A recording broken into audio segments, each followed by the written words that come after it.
Thank you for listening to Offline and Unfiltered. We are your hosts, Lakeisha and Megan. On this podcast, we bring you unfiltered conversations on business and culture through listener stories, expert interviews, and a little bit of shit talking.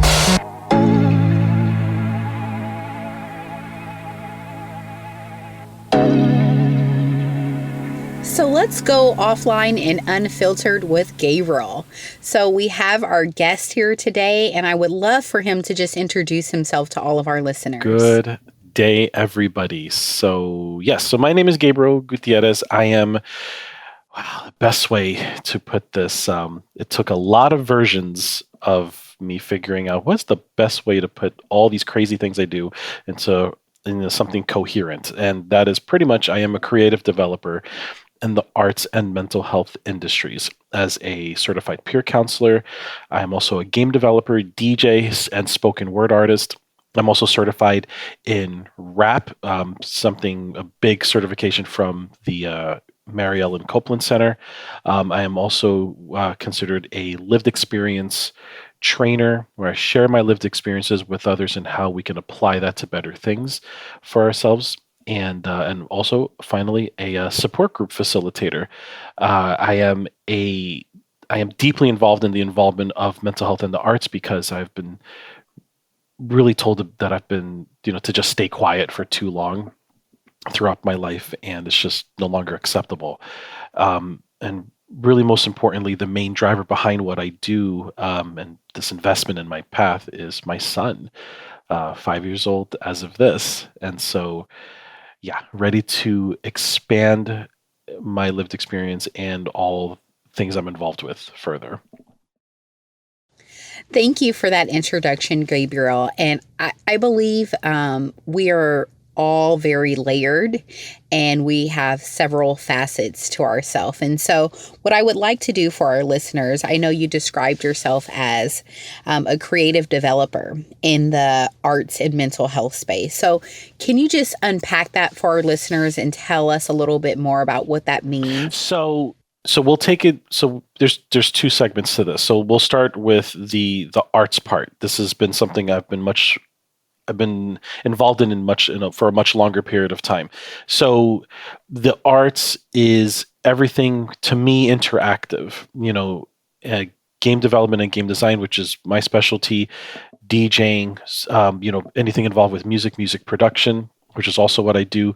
Poetry, writing, which is also what I do. I run an open mic up here in this area, Sacramento and Yuba City, which is a little further up from Sacramento.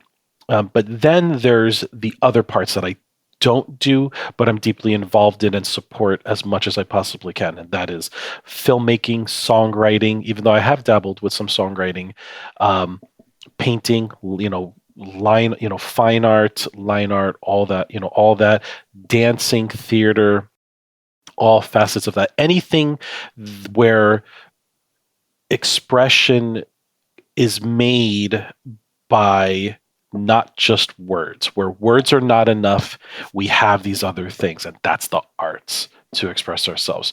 And I've been involved with that in that side of things for, good God, 20 plus years, 25 years, something like that. Yeah, easily that. On the mental health side, that's a bit newer to my life. That's been about close to 5 years now. And I got into mental health by accident. And it was what started as me seeking help for the very, there's no other way to put this, the very hellish and nightmarish lived experience that I had. In the process of seeking help, I found that I could actually do this for a living. And that really blew me away, where, I became what is called peer support, peer support specialist. And that led into crisis counseling. And I was able to and continue to do that for both youth and adult, those in the justice system, those on the domestic violence side, which was part of my lived experience, and then everything in between. Homelessness, which is my in my day job. So for me, it's being not telling them what to do as a peer, because as a peer, there's no judgments here, and it's not even here. We're not here to tell them what to do. It's to remind that person that they are worth doing more for themselves. And if they didn't believe it then, they can now. And I'm here to be their guide and cheerleader if they so choose to. But there's no judgments. There's just shared lived experience, and there's just support. So that's the short end of it. This is the very short end of it. Yes, this is the very, very short end of it. Well, thank you for sharing that, Gabriel. I think one thing that really stood out to me is I heard you mention that you got into mental health by accident. And I coin that phrase a lot with HR. People say, how did you get into HR? I'm like, trust me, I didn't pick this profession. I'm like, it picked me. And so it picks you. What I love about that is I think oftentimes we feel some sort of pressure to know where we're going or what we're going to be or where this life is going to take us. And so just hearing that you share that same sentiment, I believe as Megan as well, because we've had conversations about how our professions really kind of picked us. And so I want you to just share a little bit more about, once that profession picked you, what steps did you take to really champion mental health and get into that space and help others? Oh man, so it really started with, I gained knowledge and about the peer support certificate, because there's a certification process through all of it, right? And at the time, it was just known as certified peer support certification. Now there's an expanded part of that called the Medi-Cal, where now you're Medi-Cal certified peer support certification. So, but at the time, I found this information, funny enough, through Twitter for when Twitter had constructive things to say and gave me good information and stuff like that, right? But it's fine. I'm not bitter. But but one of the greatest things I found on there was, and this is really how it began, in my search for seeking help and seeking someone to talk to and seeking someone to believe me at the time, was a tweet that talked about a program called Safe at Home. And Safe at Home is a program through the Secretary of State, for California, where, victims of DV can get, it's like a mail forwarding type of a program, and it's not something you just get. You get interviewed. You speak to an agent of the state, a registered agent of the state. And I started seeking that support and getting that help. And through this process, I started discovering a couple of other websites. One of them in particular was called, the short version of it is called CalMSHA, but it's, California Mental Health Association, something like that, something along those lines. But then between that and then NAMI, the National Alliance on Mental Illness. So I found those two places and started coming across certified peer support programs, and it just kept going. I ended up going to school per se online, and this all happened in 2020 when COVID was all happening. And I got to tell you, for the record, I would have rather just dealt with COVID, because that would have made my 2020 so much easier than the absolute dark hell that 2020 was with me in the early stages of things, trying to make sense of what was happening and what had happened, right? And so in that, I become peer support certified, and I started learning about all these other certifications in that process. And, I became mental health first aid certified. I became what they call WRAP, and I mentioned it earlier. There's a few levels of WRAP, which is an acronym for Wellness Recovery Action Plan, and is created by Marielle and Copeland and the Copeland Center. And so I became WRAP 1 certified, which is pretty much a format of an advanced directive for your whole life, not just mental health, but your whole life, and I started putting all that together. And then I became Support Group Facilitator certified. So now I was able to facilitate support groups and now talk to each other and actually get paid for it. You know, not a lot. You don't get in this to make money. Make that clear. People still swear by that. It's like, no, you need to stop that right now. That's not the. But I'm not trying to get rich. Like I've never tried to get rich in my life. I just wanted to make sure, and this perspective is more recent than anything, not to get rich, but just not be poor again. And so for me, that's what happened. All these things started happening.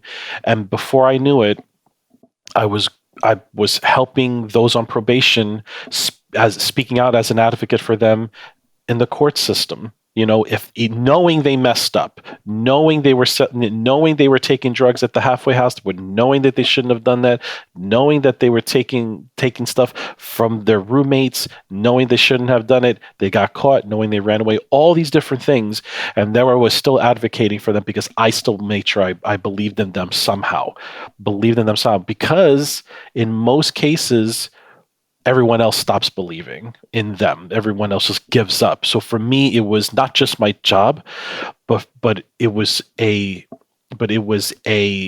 objective really for me to make sure that I am there by their side and let them know, if you may have messed up, but you are not this mistake. You can be more. It's what I tell my son. He's 5. Is what I tell him. It's like, mistakes are only mistakes if you don't fix it. If you fix it, is no longer a mistake. What are we going to do about it? Because I'm a very solution-focused person. I want to hear what's going down, but now what are we going to do about it? And which is, I think, a dying art today, because a lot of people want to stick to the problem, be in the problem as a way to continue, seeking that attention, so to speak, and doesn't apply to everybody. But we've seen it more and more. And for me, it's like, no, we cannot stay there. Because I used to do that. And part of my codependency was that. And, because I felt that was my only way. So all these different things now we have been able to invest in, which is just the best way. I mean, just hyperactive, like rejuvenating myself in my recovery. And I'm not at 100, and I never will be at 100. I don't think I want to be at 100 because and we like putting that number out as a little emoticon, as a little response when we read something. That statement was so 100. Listen, I don't want it to be 100. I don't want to be 100 at all. The only thing about perfection that exists is the word, nothing else. Perfection isn't actually real. We always have to attain, reach for that and do better, but not do perfect, just do better. And so for me, it was not being at 100, but managing myself better each day when something doesn't go right. And now I've been able to apply that in the work setting, when I've reached out to, and this is another thing that I do public speaking, regarding my lived experience. I've been able to do that for law enforcement agencies. I've been able to do that for some schools. I've been able to do that for a few different community groups, wellness centers, and I want more of that. I want to be able to keep that going. And now in my day job, I get to do that for the homeless, the people who desperately, and this is the one of the trippiest parts about it, the people you think want it the most, but not always, because the trust is so fragile or just doesn't exist, and they don't want to hear anything. They're just like, get me a home. I don't want to hear anything else, or just get me something that I could just stay here and away from everything. I just want to be off the grid. So there's just so many things I've been able to apply my experiences and my education towards. And it's been nothing short of eye-opening and humbling, deeply, deeply humbling. And all because I was seeking help for myself. And now I get to be of service to others. It's insanity. So. That's great. That's a wonderful story. You know, when Megan and I met you, we were really intrigued about just your presence and some of the work you're doing in the workplace space. And I think one point you really echoed was really about boundaries and being able to balance work and personal life to equal a good mental health space. And so I'm just curious if you can share for our listeners a little bit about what is your practical application on those elements. I apply the one thing I never used to do in my life, and that is stop being afraid and stop overthinking.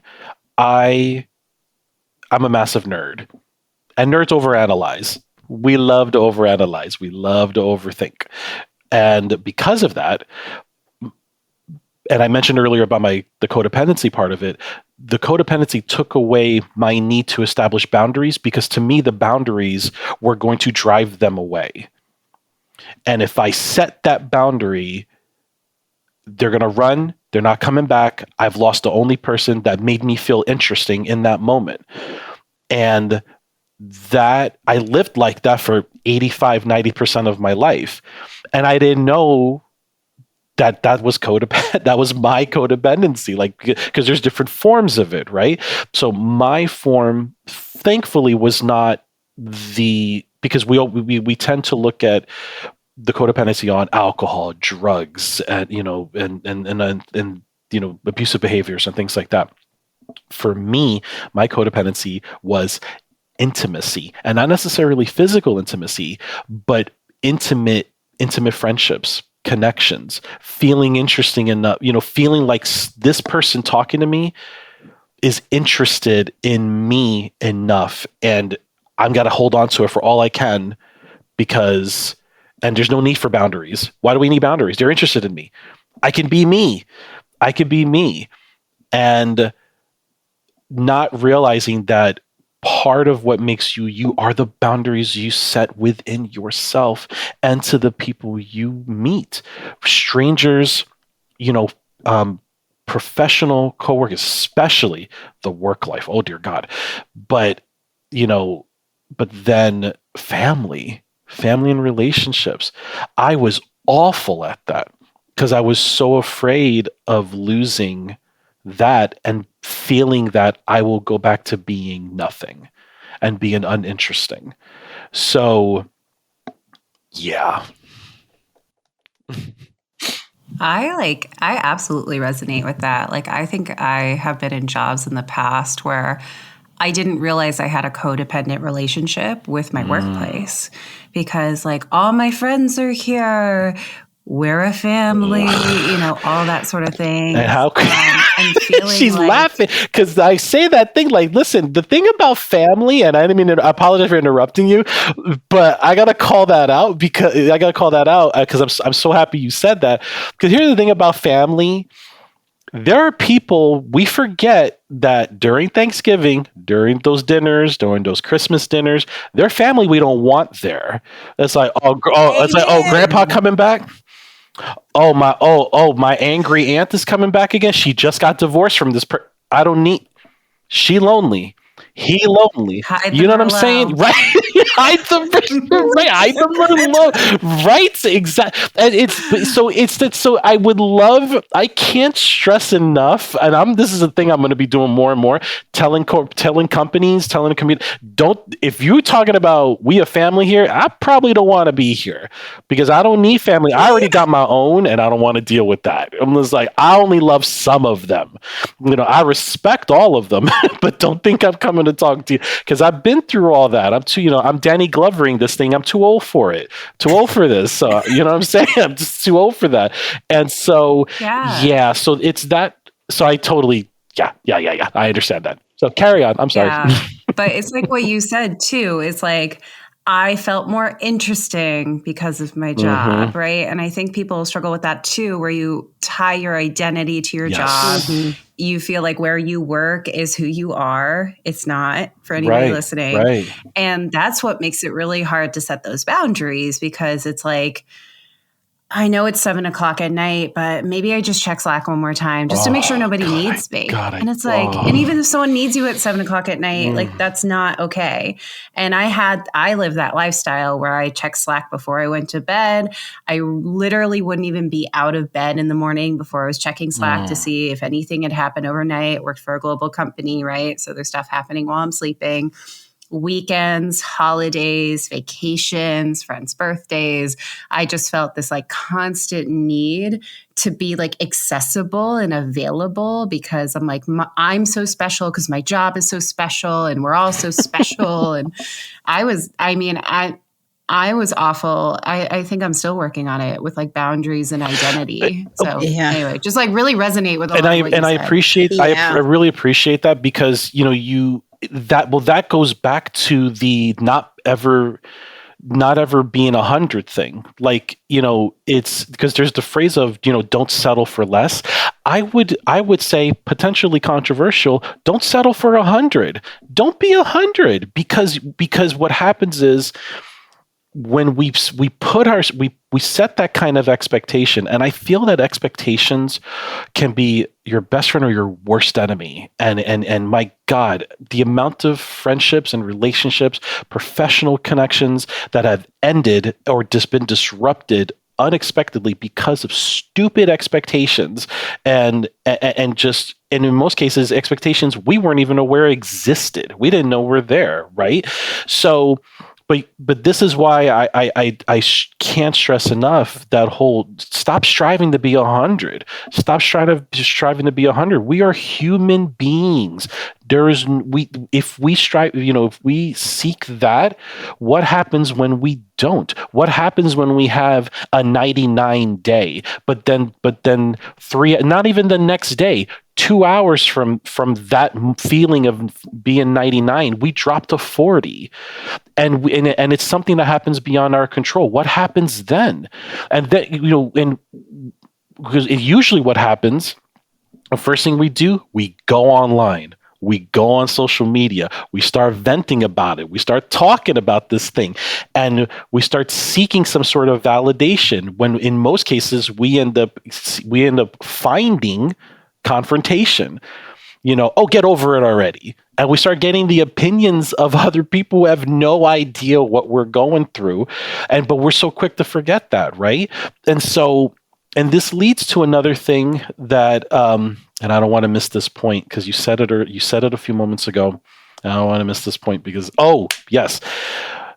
When we talk about another important ingredient of boundaries, and this might mess a few people up, but this is something I've been saying for a long, long time, because back in 2013, 2014, this thing was cute. It was cute to me for about 2 years. And then it was like, that ain't cute anymore. It's not even cute. And this is it right here. You are not your brand. You are not your brand. You are a person. What you develop from those things as a person is your brand. But there's a great scene in, big nerd. I'm gonna show it off again. Spiderman, Homecoming. It was Homecoming, right? It was Homecoming. Yeah, so it was Homecoming, and there's a great scene where there's a big battle, and he rescued this ship that was carrying people and cars or whatever. He was able to put it all together, and Iron Man comes in to help him, right? I think it was Homecoming, right? So after all that happens, there's this scene, he's having this conversation with Iron Man, and and they're back and forth, things start getting heated, and he says to Iron Man, well, without this suit, I'm nothing. And Iron Man's like, if you think you need that suit to be somebody, you don't need this suit. This suit shouldn't even belong to you. And that's exactly what I mean. You are not your brand. There are we have put part of society has placed this expectation that you are your brand, and we got people carrying logos of their names. It's like, stop it. We don't need that. Like, who are you without those things, right? I'm all for being creative. I'm all for those things, but you are not your brand at the end of the day, because you need, in true independence and true interdependence, because really it's interdependence that we need to start investing more in again.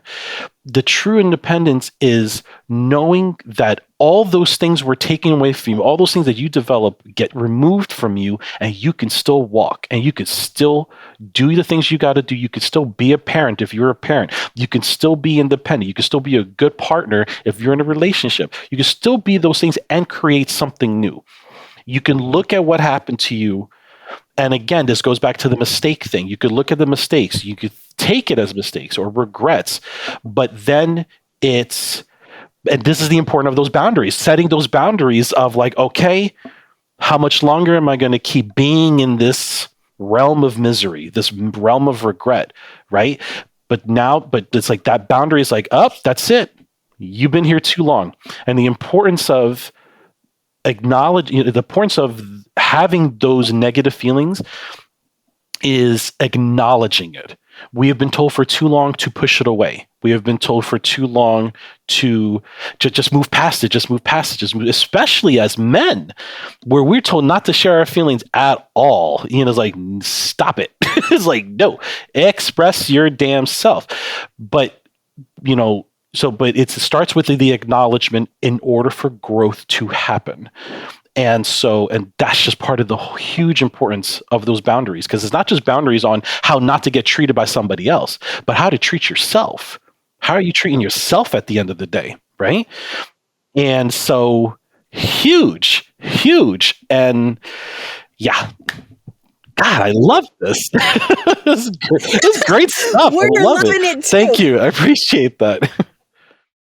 I want to take us back a little bit to, you mentioned something that really kind of shook my core, and that was about 100%. And so I want to submit for our listeners' consideration really about disrupting our prior thought processes. Mm-hmm. So I'm an African American woman. I was raised with a mother who was Black and a grandmother who was Black. And I watched these women, strive for excellence, right? Mm-hmm. And so it was ingrained in me from my mother and from my grandmother that, as a Black woman, you have to show up 10 times greater than whoever else is in the room. You have to speak 10 times more proper than whoever's in the room. You have to dress for where you want to be, not where you are. And so these facets were ingrained in me from conception, right? Because that's how they operated. And so when we talk about, this 100% marker that we strive for, right.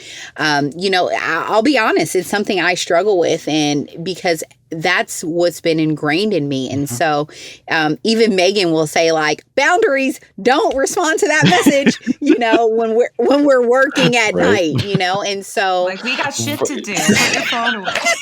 Yeah. I mean, literally. Yeah. And so I'm just curious, not just for me, Gabriel, but also for the listeners, like, what are some things that people can do? And so I can share some tactics I've been working on for myself, is just looking in the mirror and acknowledging my whole self and saying, this is who you are. These are your positive attributes, and they add value. You don't need to go to this extraordinary level for people to see that, because your value is added and it will be represented, right? And so don't kill yourself trying to go past the stars, right? And so I'm just curious, what kind of advice do you have, not just for me, sure. but for our listeners as well, about deconstructing those thoughts that have been ingrained in us that are necessarily not serving us? It begins, and you said it. It begins with one of the most important things. I mentioned it earlier too. The acknowledgement of where you are in this moment, because all we have is this moment. Because more often than not, in moments like that, there are two things that happen. There's the anxiety, and then there's the fear, right? And one's causing the past to mess you up right now. The other is causing panic on the things that haven't happened.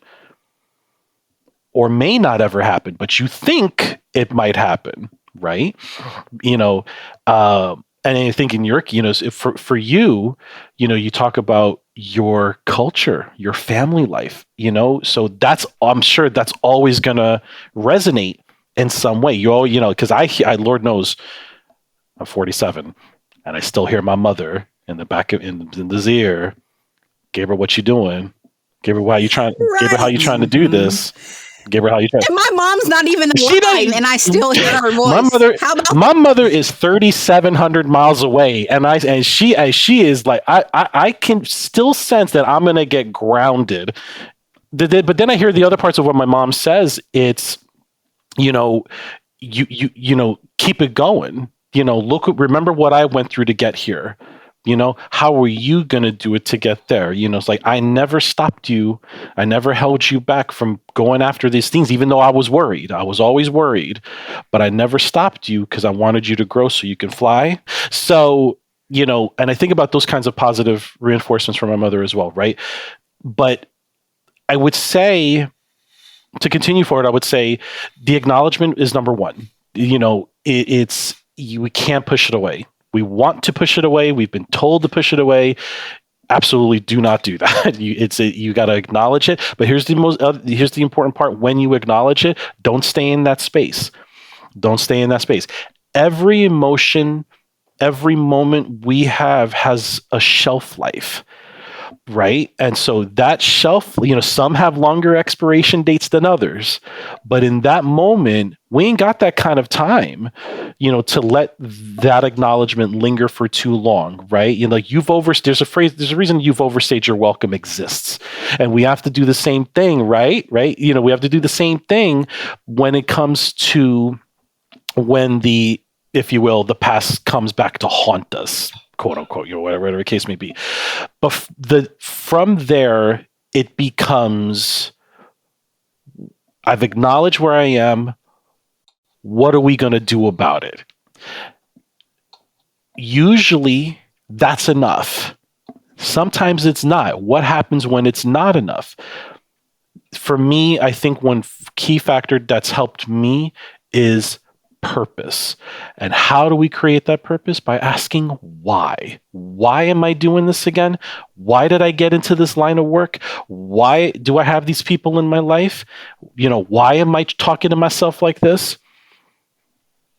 That's it. The purpose you start creating that purpose, or reminding yourself that purpose was always there. Right? Sometimes you got to create that purpose. Sometimes you got to remember it was right there beside you. Guiding you, and again, this goes right back to why the focus on being 100 is not existent. We want to believe it is. We want to believe, we want to live in the illusion of it. But this is exactly why, because it's when you slip, you could be the greatest dancer in the world, but even the greatest dancers, the greatest ice skaters in the world, they're going to fall. But how you get up, what you going to do in that, what are you going to do in that moment? And it's those things, remembering why you're here. So again, that, going further with that sense of purpose, is vital. I would say the bonus would be, because what if all those things aren't enough? Phone a friend.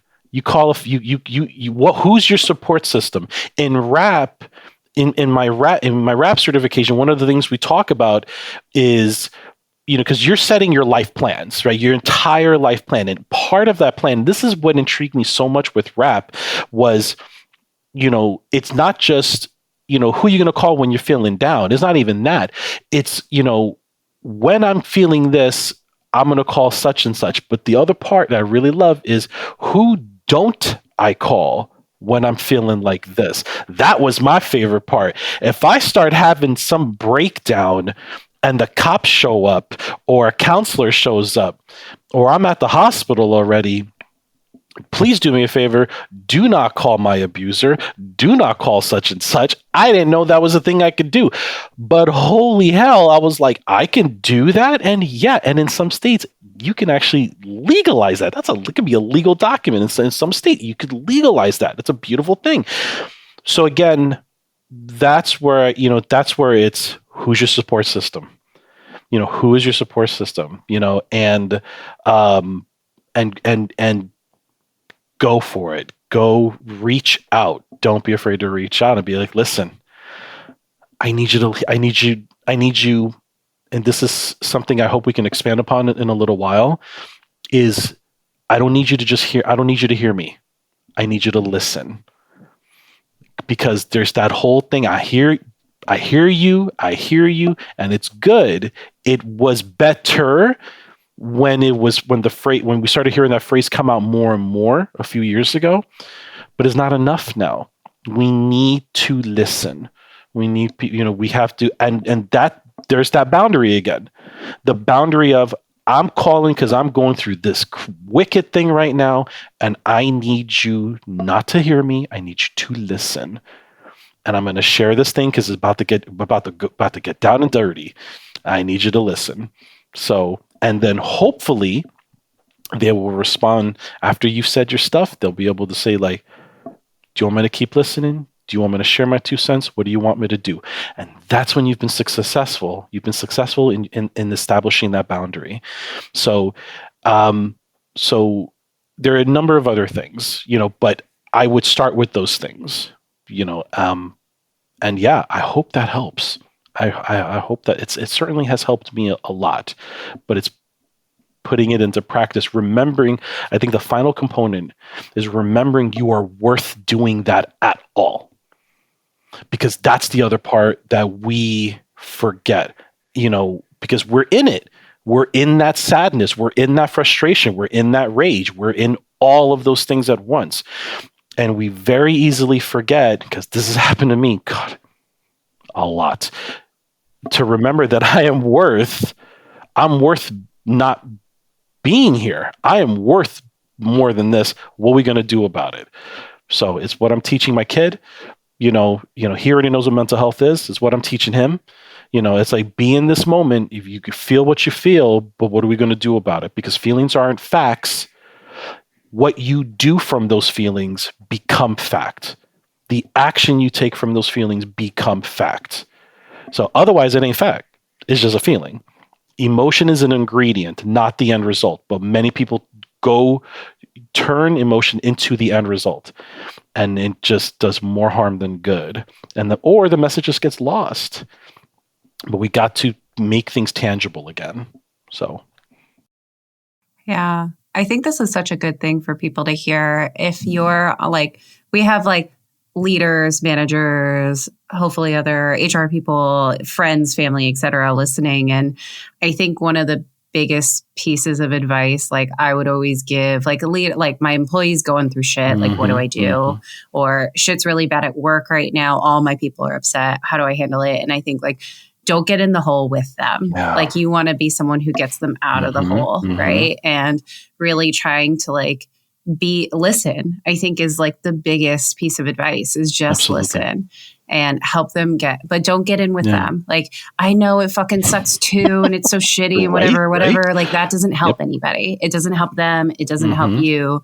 And then, the other piece around just recognizing that people need to feel their feelings. People need to be upset. I would always have situations, someone comes to me, they want to talk, and I would always be like, do you want to bitch and just want someone to listen? Because we can do that.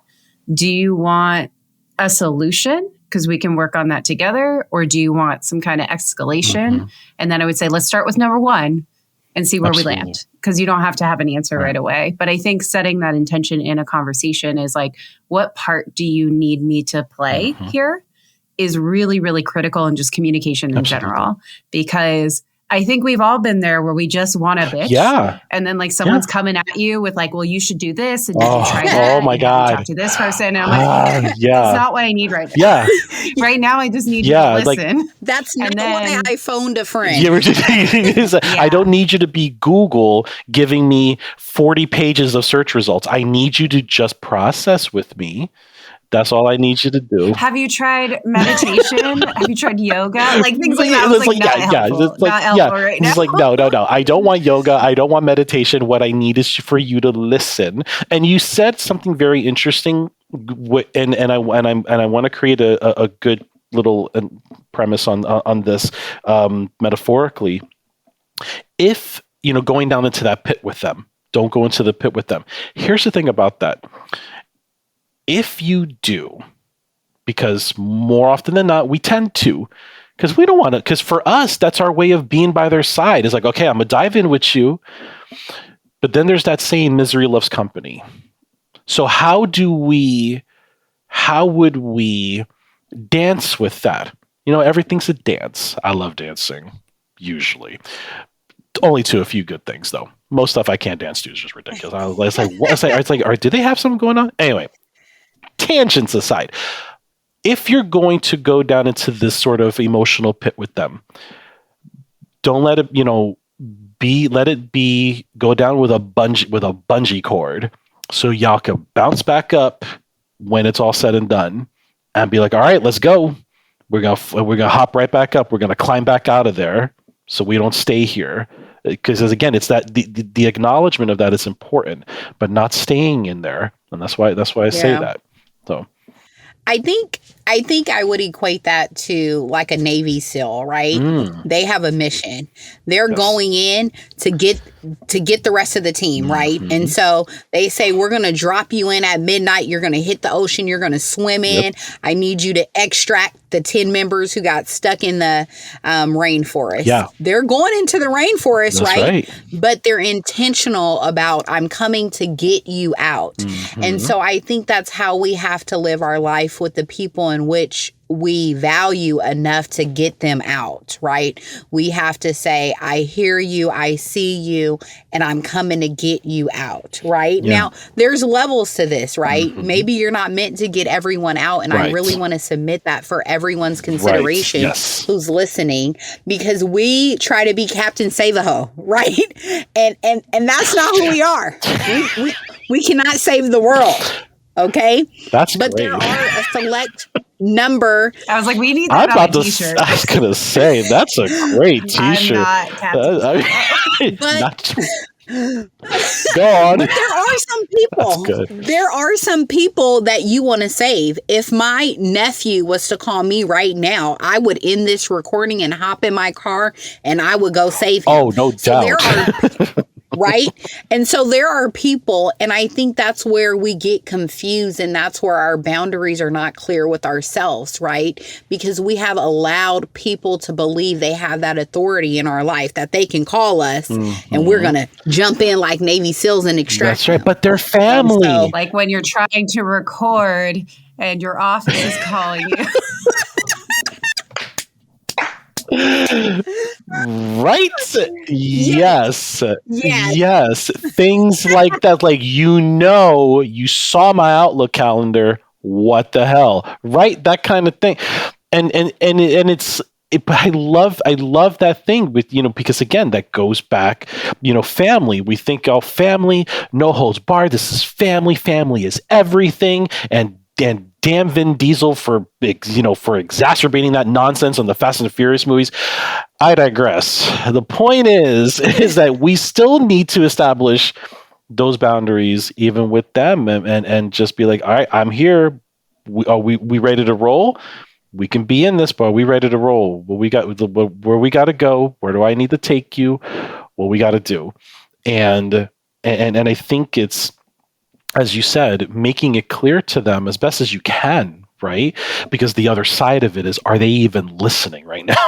It's like, you gotta hope that they listen.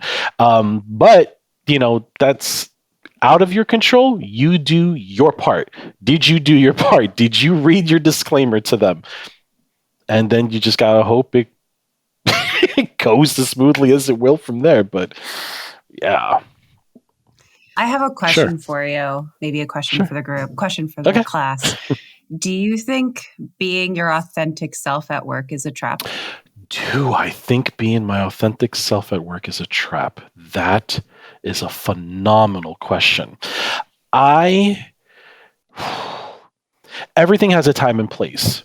If everything has a time and place. So I think it comes down to being genuine at all times, being, for whatever we're going through, because we're all going through something when we walk in that door or when we log on to Zoom. We're all going through something, right? How we manage ourselves is, that's going to be key to be our, part of my authentic self is when I get excited, I get really loud. I get a little boisterous. My sense of humor is through the roof. Am I going to do that to the people I work with? Probably not. Do they need it? Most likely they do, but it's, time and place. But I think the one thing we can always be consistent in is being genuine. Just being genuine, what's our role there, and are the things we're doing helping the cause, helping the team, or is it harming the team, right? Harming ourselves, right? So I would say no, it doesn't. Because there's actually another interesting thing behind that, because who's receiving? How is the other side receiving your authenticity? How is the other side receiving that? You can't control that. You want to, you dying to. The boundaries, if you haven't put those boundaries, you're just unhinged, right? You're just like, oh my God. But you mentioned it earlier, Megan, about that codependency at work. That becomes codependent on the people you work with. It's like, but I love these people. Oh my God. But leadership, and I hate to say leadership because leadership is when they're doing it right. Management, they're good at managing. They ain't good at being leaders. Let's make that clear. They can be, but usually that they're not. So I would say management, they ain't ready for all that. And so and they how are they receiving it? They're like, they may get intimidated. They're like, oh my God, this person always comes in like this, but yeah, I don't think I'm okay with this. There's a lot of discomfort. So, but I say all that because when things like that happen, you make a choice at that point. You choose to stay and keep your hopes up high while your head is down low doing the work, right? Or you reflect and say, I think I'm worth more than this. I'm going to look over some, because you can.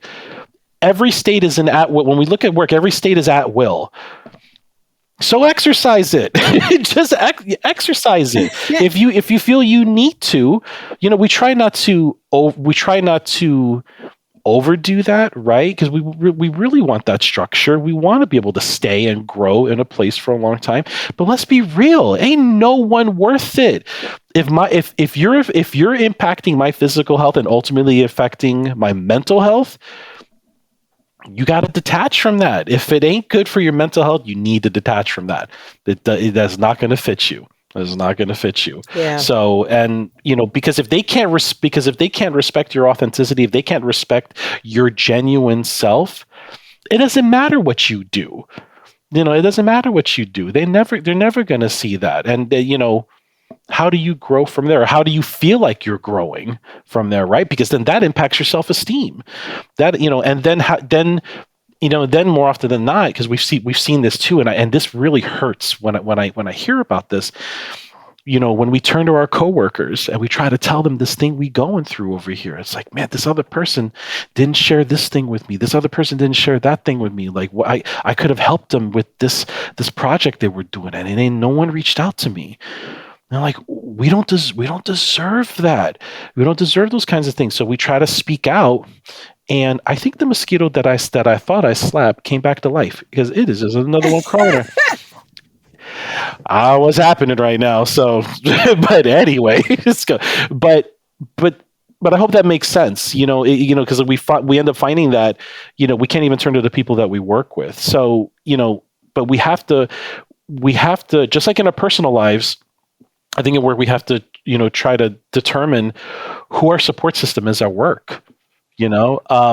And this is present company excluded, because I was in HR for 10 years. And, I was in HR for 10 years, but what I'm about to say ain't going to be good about HR. So present company excluded.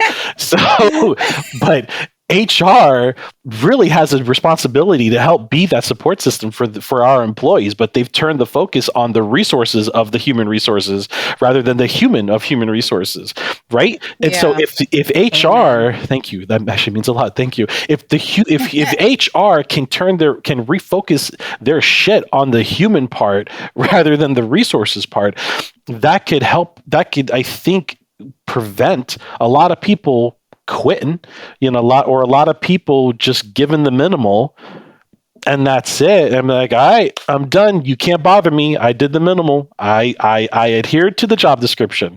Now I'm leaving. And so I may be salary, but I put in my 8 hours. You don't get anything more from me. It's like, is it anything that important? And it's those kinds of ththings that start to happen, that it creates rifts and tension, all those things, and just no bueno. Absolutely no bueno. So so be you, but know when to be you, but never fake it. Never fake it. So never fake it till you make it. I want to just kind of echo some of the sentiment you shared. I do believe being your authentic self and being genuine, those are two different things that can happen. Right. Simultaneously.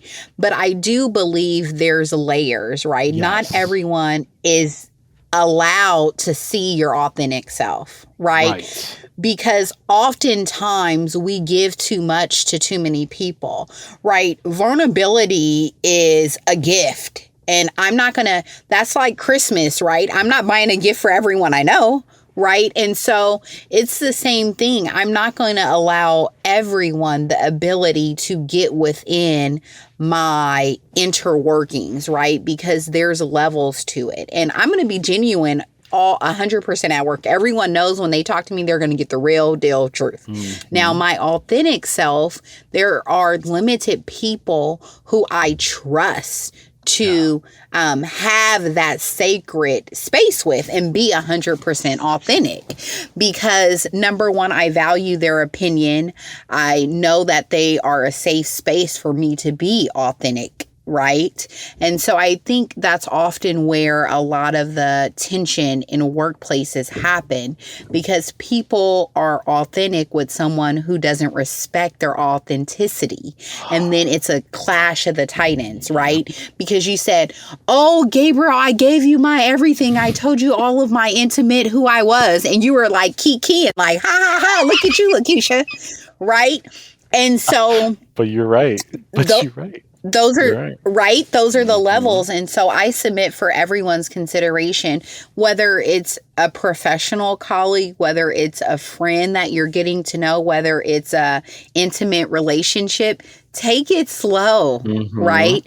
Before you release your authentic self, because that gives you the ability to build trust, right? Absolutely. And then there can be healthy banter, and there can be course correction and challenging that happens in that space. But too often, because we have this social media world, people are exposing stuff that I'm like, I don't want to know. Right.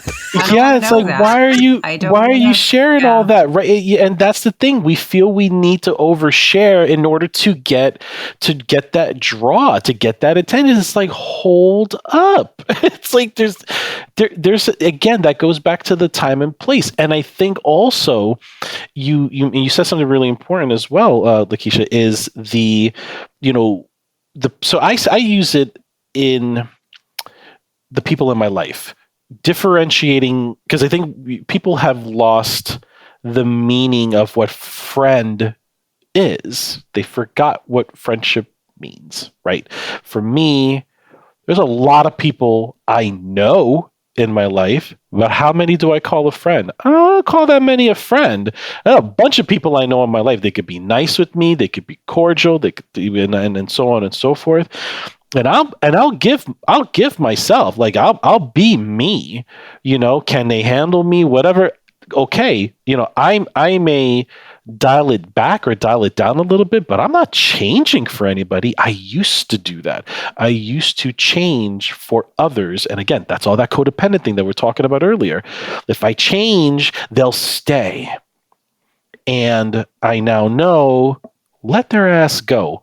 If I got to change, let their ass go. I don't need any of that. But you going back to what you said, what, is that thing of, the layers are super important, but an onion's still an onion, whether you've removed its layers or not. So you still be you for whatever layers you've got. You still be you because there's still a basic foundation of how you treat one another.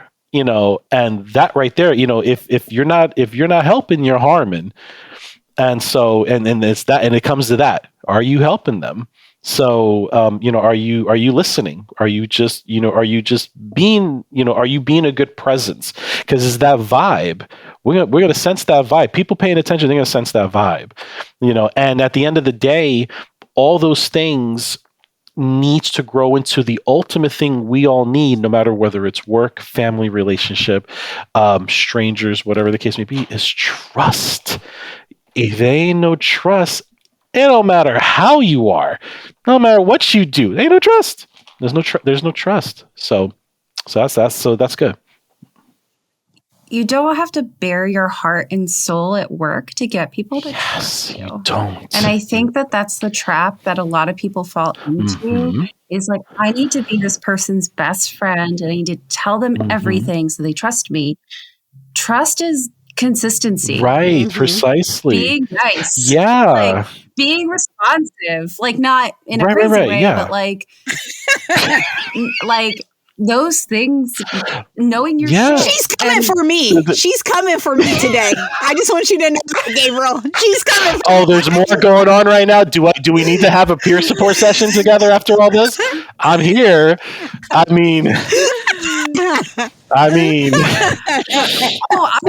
was like kind of talking about myself because I think I made that mistake pretty often early in my career and I do feel like the authentic self, like you can be your authentic self. I think that's the new family.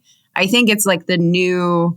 So my question was a bit leading, to be honest. That's all right. But I do think it's like the new kind of like toxic positivity, like vibe that comes out of companies now is like, you can be your authentic self here. And it's like, no, you can't. No, you can't. There's a cost to everything. There are many times in my career where I wanted to look at someone and be like, "That's fucking stupid." I can't do that. But that goes back to the family thing. It's like, it's like, no, I don't want to work with family. I don't like seeing half my family at Thanksgiving. I don't want to see that. Why do I, because you're paying me to be a part. No. Just stop that. But you're absolutely right. Because, and again, I partly, not wholly, I partly blame the people on social media who have made it. They have normalized where that vulnerability is gonna immediately give me trust as a reward. Oh, but I shared my everything. You could trust that could be me. So right now, I put my glasses on. You could trust me. I wear glasses. Look at me. That doesn't mean anything. That doesn't mean anything at all. You know what I'm saying? Like, the point, it's, again, at the end of the day, it's the consistency in your behavior, whatever you're going through. Like if you're good, at the end for me, there's a kind of this phrasing I say with regards to representation of ourselves, where we're from, what we call ourselves. I respect all of that. But at the end of the day, I don't care what your representation is. I don't care where you're from. Are you an asshole or are you a kind person? Because I have met. I'm saying at the end of the day, that's it. Are you an asshole, or are you a kind person, or are you a little indifferent? But at the end of the, that's fine, because there's that in between too. But however with me, I need to, how are you going to be with me? And then to highlight the toxic positivity thing, people, places, especially companies, they really need to stop that. What they need to normalize is that negativity can, spurs positivity. If you just keep looking at the positivity of everything, then the moment someone has a sad hour or a sad day, they're marked. They become marked for that. Mm-hmm. And that's not okay. That's not okay to them. Or they become difficult. Right, they become difficult. Yeah. Don't go near that person. And it becomes elementary school. Now you're that kid sitting by yourself during lunch because no one wants to sit near the weird dork, who's got all these feelings wearing on his or her face. Come on.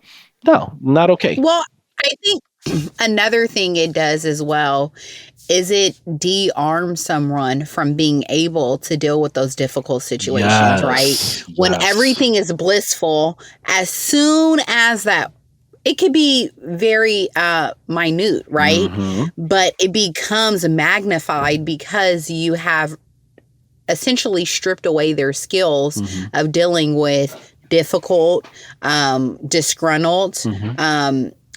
Things not working the way they're intended to. I mean, how many things have you attempted to roll out that haven't worked, right?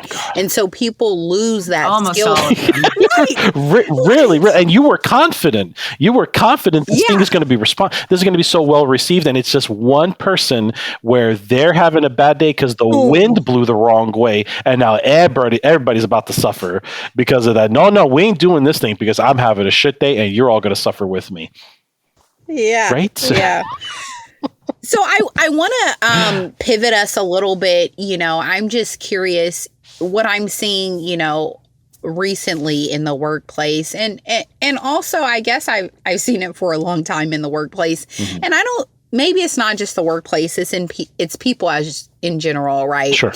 And it's this, I guess, resistance to take ownership of a mistake or even apologize to mm-hmm. a coworker or to their spouse. And so I'm just curious, what are your thoughts around navigating that, right? I'm so happy you brought that up, because that's been something that I've been pushing a lot more, especially I think I want to say personally just over the past 2 years maybe, where accountability and ownership is incredibly important. Whether the person you're taking ownership to, if it isn't yourself, is ready to receive it or not, right?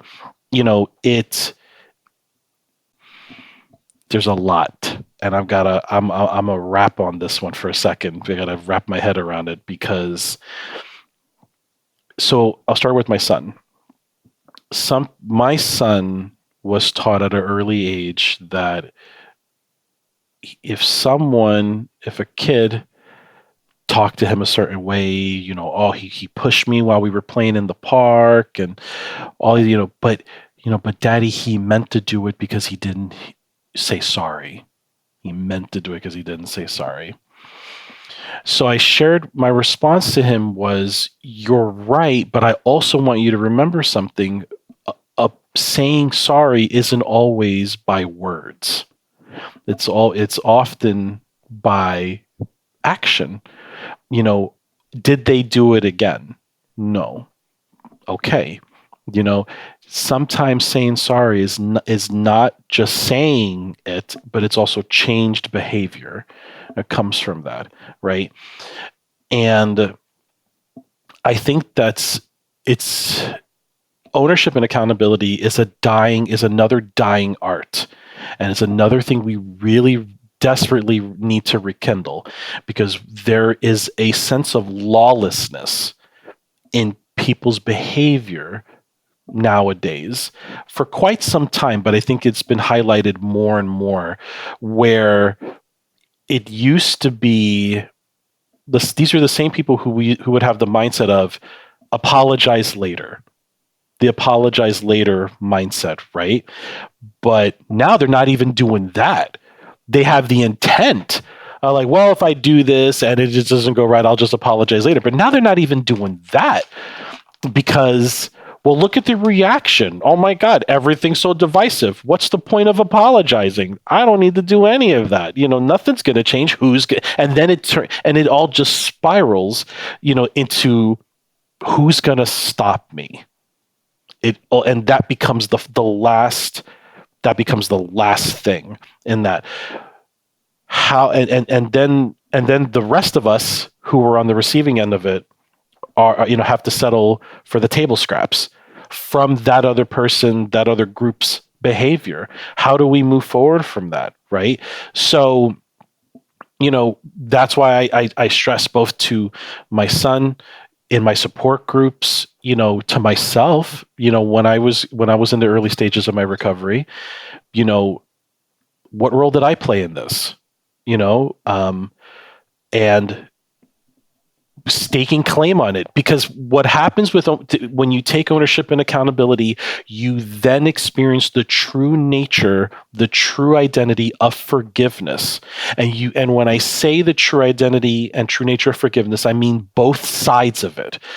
Forgiving the other, but then forgiving yourself, which is usually the much more difficult part of it. Because we can forgive that other person, but I would think of what my dad would say, Gabriel, if the only way you have truly forgiven them is if it never gets brought up again. But if you keep bringing it up, have you actually forgiven? Have you actually forgiven yourself? Have you actually forgiven them? And it's, but we don't give ourselves that credence. We don't give ourselves that space to do that. Right. But that, and it goes right back to the boundary thing. If I'm setting this boundary right now, if I'm going to take ownership and lay my stake in this, and in this accountability, land of accountability, I'm going to lay my stake in this. I better be good with it. I better be good with this decision, understanding that you'll never forget per se, right? You don't forget. You may forget what happened, the action that took place, but you don't forget how you felt. You don't forget that. And that's okay, because remember, feelings are not facts, because we've moved on from that. So it's just that it's that sort of cycle. It's that dance, and how we navigate ourselves through that, right? We got to bob and weave, we got to dance, we got to dip a little bit, but at the end of the day, we have to be consistent in our word. We have to be consistent in that. And companies especially managers, they need to get back into that practice of taking ownership. Like, you know what? I may have a master's degree in this, but I still screwed up. What is the takeaway from this, right? Because your degree don't mean shit if you're not taking ownership of the things you've done. Like, because we could easily say, well, you knew better. You should have known better. Maybe not, but that's not the bigger thing. But more often than not, people want to stay on that. It's like, no, we can't stay there. The more important thing is, okay, do you acknowledge what you've done? Because here's the other part of it. And on a personal level, this is something that I stress to my abuser. Because again, I talked earlier about my lived experience being DV related, and demanding that of her is where I said, listen, ownership and accountability does not mean punishment. It doesn't have to mean punishment. For me, I don't want that revenge. I don't want any of that. I want closure. So we can go on. Now, if it doesn't happen, all right, you're not going to shut me down. You ain't going to shut me up. But I then, because I can only control what I do and my behaviors and my words, I then have to carry myself in a certain way and be that example for other people while still sharing, the things that were okay and not okay from these experiences. But if you want to shut it down, own it. We can carry forward. But it's a dying art that I really hope that we can rekindle, because we really need that more than ever, because people have felt like there's a lot of people with bad behavior, good intentions. I want to make that very clear, because that seems to be a huge thing going on. A lot of people with really good intentions, but horrible execution, ultimately leading to just terrible behavior. And they don't pay the price. There's no repercussions for them, but everybody else who received it does. And so really happy you brought that up. Yeah. So there's a few things I want to add a little color to that. Sure. There's a few important components that I believe are imperative with apologizing and accountability. It's a growth tactic. Yes. It's a growth tactic. And I'm going to say that again for our listeners. It's a growth tactic. Yes, it is. Because the minute you can reflect and say, my intent was not to do that, but the impact on you was this, it's going to rewire your brain to say, okay, I did this wrong and I shouldn't repeat this behavior again. Right. Because again, my intent was right, but my impact was wrong. And so I see this all the time when I'm dealing with sexual harassment investigations, discrimination investigations. Someone will say, I didn't intend for her to feel harassed. I just was talking about her wearing a thong and I could see it through her figs. Right? And so I have to level set them.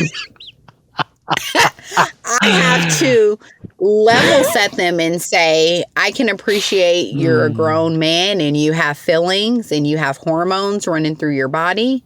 But let me share with you what that impact looks like. And I think that's something that is powerful in a victim impact statement that is done in the justice system, right? Correct. Because often people do stuff and they don't understand the impact. And so if we could follow that pathway of growth, right? Whether you're able to identify it yourself, because sometimes people can. I'm very self-reflective, and after something, I'll say, "Shit, that didn't go right," and let me do it again. But if you're not, there are people who will have enough courage to have those conversations and say, hey, Gabriel, that comment you said earlier, it really didn't set right with me, and here is why. And then that's the space to then come apologize. So I think we need to really understand what apologizing is equal to, and it's equal to growth, right? And if you're not growing, you're dead. And I want to submit for everyone's consideration who's listening is, really want to grow, right? Grow in who you are and how you present yourself, because I think that's so important. And I think that goes back to the authentic and genuine piece, right? I want to, regardless of who I am, I want to always be right in how I represent myself and how I make other people feel. I want to be able to deliver a tough message and someone walk away and be like, okay, I received that. Probably didn't want her to tell me the truth. But and so I think that's the important thing, right? Like, how can we do things with love and care, right? And tenderness. And I'm still working on it. Sometimes my delivery can be a little rough, but my intent always going in is, okay, how can I do this from a loving space? Because this is information they need to know. But if I don't package it the right way, I might as well not even say it. Because it won't be received. And I can say to that, I can say, you made a very striking remark, which I absolutely want to validate that, because how do you say you're right, but in a loving way? Something that I've been practicing for some time now, it's because that's a way I used to get treated too. I used to be called selfish and, all about me, because I was just trying to be right. Like, why are you just trying to be right? Why are you just trying to, but that was that abusive behavior that I was receiving. Right. But what it comes down to and I couldn't say it then, but I could say it now. It's not about being right. And it's not that being right is not, there's an importance to it, sure, but I think it's more about learning from one another, the growth of it. When I share something that isn't working, I'm not trying to be right. I'm trying to let you know that I care about you or respect you, whoever, depends on who you're talking with, right? Enough to say, this wasn't okay. And, and I want to be able to share I want to be able to share why whatever thing was said or happened, why this wasn't okay, and how it's impacted me. And I want us to grow from this because I respect you. Again, I respect you or care about you, depends on who you're talking with. And make it the focus of not being right, but learning from one another. This is what happened to me. And this is why this maybe it might be right for somebody else. Maybe it's okay for somebody else. But for me, it comes down to mindfulness. It's that mindfulness of one another. How that other person's receiving it. I'm deviating back to the social media thing. Sorry, but again, it's what we see it so much of, right? So many people want to be right. So many people have, and there's smart things. There's smart things being said, but now the pushback is, it's like, well, you're wrong. Well, you're wrong about this. You're wrong about that. And it's like, no. And so it's, we have to bring the message, so people can learn about one another again, not to be right, because I could be right till I'm blue in the face. If that was one of my mother's biggest thing, Gabriel, I have the last word. I don't care. Hey, Gabriel, I'm gonna have the last word. And in my brain, it's like, just because you have the last word, don't mean you're right. Oh, I couldn't say that to. Oh no, I could not. Oh, I couldn't say that to my mom. Not without the death glare. Oh no, especially the side eye death glare. Oh no, because now she wouldn't even look at me direct. I'm like, oh damn. I really screwed up. She ain't even looking at me straight now. She's just like side-eyeing me. But I even remember, I think about that. I even remember telling that to my mom, I want to say a year or two ago. And we had a conversation similar to that. And I actually said that to her. I said, Mom, I just wish, it was hard for me to say it back then, but Mom, did you ever consider the fact that, you being right, maybe for you, but not for me? And there was this silence for about 5 seconds. And she's like, baby, I didn't think about that.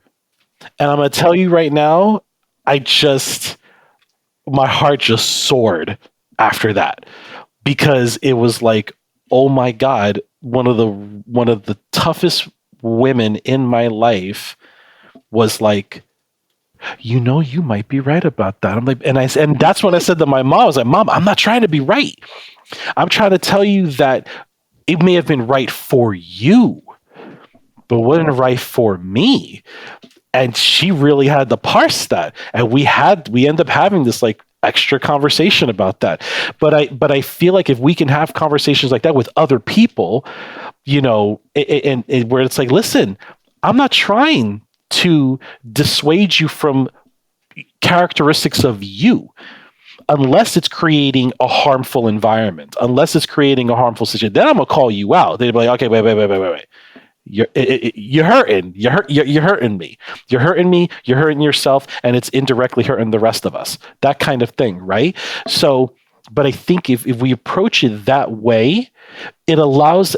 It may not change things right away. It may not change the tension right away, but it plants the seed for the person person or people on the receiving end to think about that afterwards. Like, damn, because you take that emotion away. And I said this earlier, remove that emotion, and then rationale can set back in and be like, yo, did this really just happen? Damn, I got to think about that. I got to think about this now, right? So, and that's what we hope for. And we definitely hope for that in the workplace, because people are just piecing out and they ain't thinking twice. They're like, oh, this ain't going to happen like this? Bye. And they just run. So how do we nurture that? So that's a good way to do it.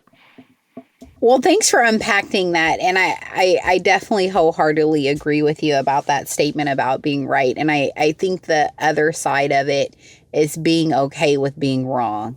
Yes, yes. There's that Right. part of it too, right? Right. And it's a dance. And It is, yeah. I do want to just kind of pivot and really hand it over to you, Gabriel, and ask that you would provide our listeners with, 3 takeaways for them to improve their mental health if they don't have peer support, if they don't have health insurance, if they don't have any resources. What are 3 practical things an individual can do alone if they don't have a support system or the resources or financial means to better or stabilize their mental health? Find a support group first and foremost. Those are always free. I mean, they should always be free. If they if they say support group, but then they charge in tickets, that's not a support group. No, that's a for-profit group. That is no. You ain't trying to do all that. No. Find a support group. You find if you have no one else, you find a support group.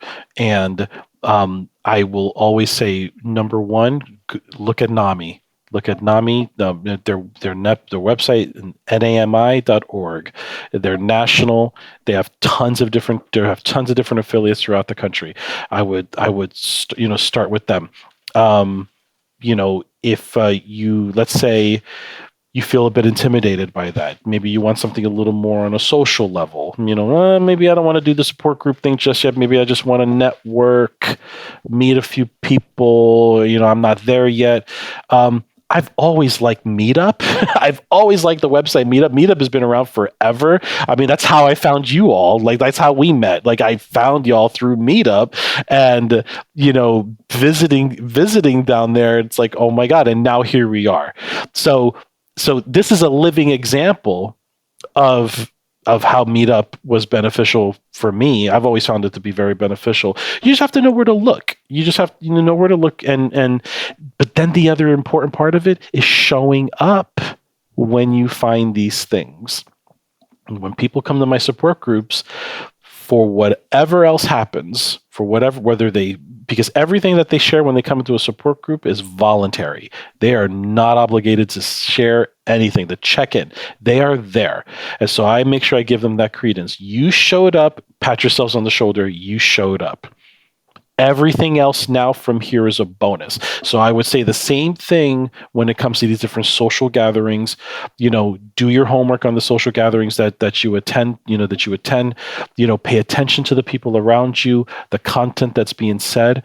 Definitely, do those things. And then I think I would say the third thing at the end of the day, just check yourself. Just check yourself. The hardest thing to do in a lot of cases, I would argue it's harder to stop and pause than start and continue. It's much harder to stop, especially because more and more we are becoming more and more vulnerable. We were criticized and we were mocked for that, and we still are in a lot of cases, but it's becoming more and more normalized where our vulnerability is our strength, right? It's not the end all of our character, but it's the strength of our character. The strengths are of recognizing my weaknesses, but what I'm doing about it, what am I doing from that? So, but there is a dire importance to just stop and just reflect on the things that have happened. Reflect on the things that you've done. How have I grown today? How have I not grown today?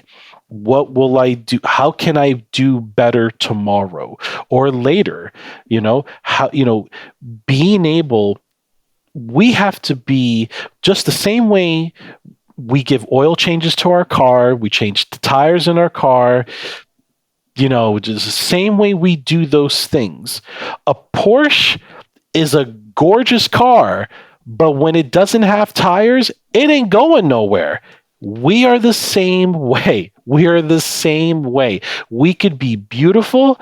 We could have it all. We could proclaim to have it all. But if we don't have the foundation to keep moving, we are stagnant. We are just eye candy.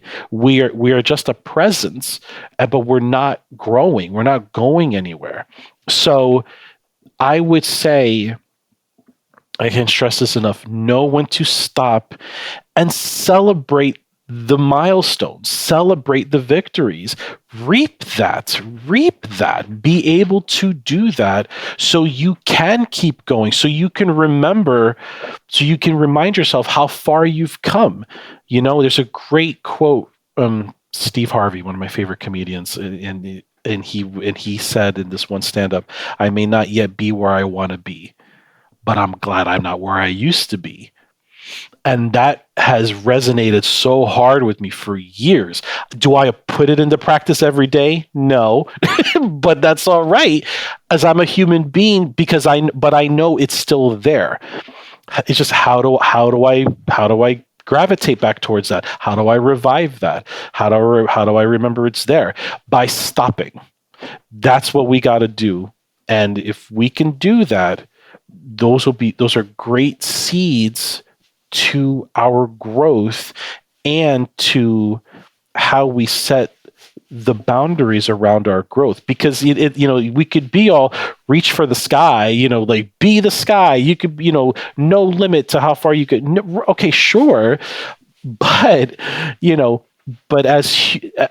but the cost of humanity is understanding what those limits actually are, is we don't live forever. So why would we be able to do anything else forever?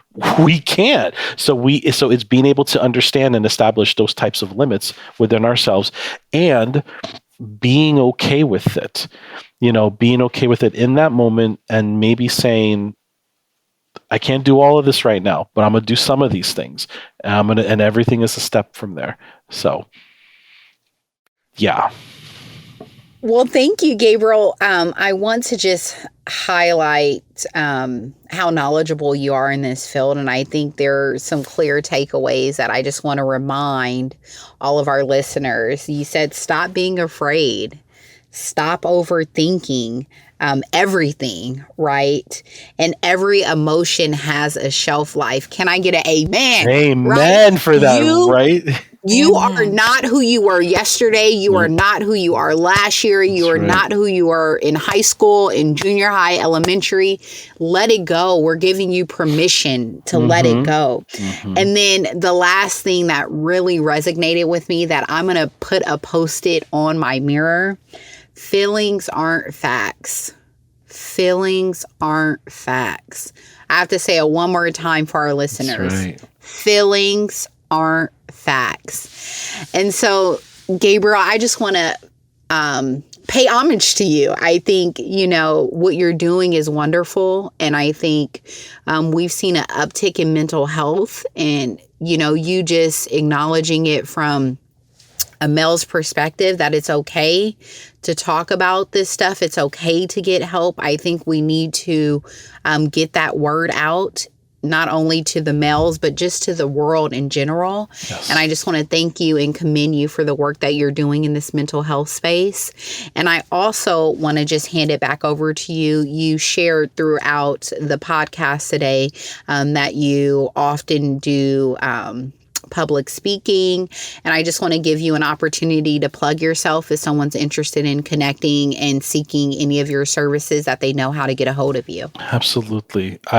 Before I even do all that, I want to make sure I want to give credence and acknowledgement for this, because this year alone there's been a lot of punching up for me personally that I've had to do to organizations, to people that I'd never expected that I had to punch up towards. And I think that's an important rule with how we address conflict. Never punch down, because we're all going through something. But if we're gonna punch up. punch up so you get your message across, and you let those who believe are higher than you, that they ain't that high. Their high horse ain't that damn high. So I'm right there with them, right? I'm catching up, or I'm right there with you, higher than you think, right? And I found myself having to incorporate that type of mind frame a lot this year alone. And I say all that because being here, you have really, you've given me a lot of value. You've given me a sense of worth that I often spend more energy creating for myself than receiving it from others. So, and y'all don't know me like that, right? But you knew me enough to have me here. So I want to say thank you for that, because there are still times where I wonder if I'm worth this, because that's what I was led to believe for years by others who I've now disavowed any knowledge of. So thank you, seriously, for that. And I think that's why it's important. This is the important that other people, whoever's listening, whoever will listen and watch this is why it's important to turn mental health into mental empowerment. Empower your mental health. Mental health is a state of being, but how do we turn it into action, empower it? So with that said, for those who want to talk with me, for those who want to, you want me for public speaking, things like that, November Rain, there's two places. So there's November Rain. Rain is spelled REIGN, and you can find me. The website for that is NovReign, NovReign.art. So NovReign.art. That website, there's a contact link there. So that's part of my game development, my indie game development studio. But I'm telling my lived experiences and my stories through those games. So you can find me on there, but that's where you can also contact me for speaking engagement, all that great stuff, peer support, facilitating a group, rap facilitation, because I am now a rap facilitator. I'm not just a rap one. I'm an advanced facilitator now, so I can help on all that for companies, community organizations, schools, whoever. I've talked to them all. I'm ready for more, so we can do this. And then there's a new what I thought would be a nonprofit, but I'm not sure if it'll be a nonprofit or a for-profit. But either way, it's going to be a presence, and it's going to be uniting the arts within mental health and turning our lived experiences into the interactive arts. This all goes back to my intro, but there's an actual presence from that intro, and it is called the Arcade House. And the Arcade House is meant to be the goal is for it to be a sort of a home, a brick and mortar presence, to have both sessions, learning opportunities in mental health, growth in mental health, to turn it into mental empowerment, but then creating something from that, creating a song, creating a short film, creating a game, anything involved in the arts. You can it's your opportunity to turn what you've been through into something tangible to share with others, because you are worth that. I'm worth that. I didn't think I was, but I know I am. And I'm here to let others know that you are all too. None of this is about me. It's about all of us, right? That website is arcadehouse.org. So arcadehouse.org, just as ARCADEHOUSC.org. So there's November Rain, there's arcadehouse.org. The final thing, I have a YouTube channel where I showcase my game trailers, and you can see how I'm turning my lived experiences into my games unapologetically. So if you find me on YouTube, youtube.com/ it's the @ symbol because they're trying to be like Twitter. What the hell? So youtube.com/ @NovRain. So youtube.com/ @NovReign. And you can see my game trailers, stuff I'm working on where I'm telling my story and what I'm turning that into. And there's more to come. So there you go. Oh, finally, Instagram. My music stuff all tied into my gaming, the mental health stuff. But I'm on Instagram as my DJ name, Reckless Abandon. So, and that's spelled RKLZABANDON. So yeah, so Instagram, RKLZABANDON. And yep, I talk about my radio show, mixes I'm working on, because I have a radio show as well where I play dance music, electronic music, to, because that's mental health too. You bet your ass it's mental health. Dancing our asses off. So I'm all about that. So there you go. Great. And we'll link all of that in the show notes as well so people can find you. So thank you so much. It's so cool to see all the different things you're working on. Yeah. Thank you so much. Appreciate it all. Thanks for listening to today's episode. The views expressed on this show are based on our personal opinions and should not be taken as legal advice. Contact an attorney for that. Our theme music and sound was produced by Equilibrium. Our artwork and logo was created by Jillian Blanco. We are an independently run podcast. If you like our show, please rate and review wherever you listen to podcasts. If you'd like to share your story or expertise, email us at stories@offlineandunfiltered.com. We can't wait to hear from you.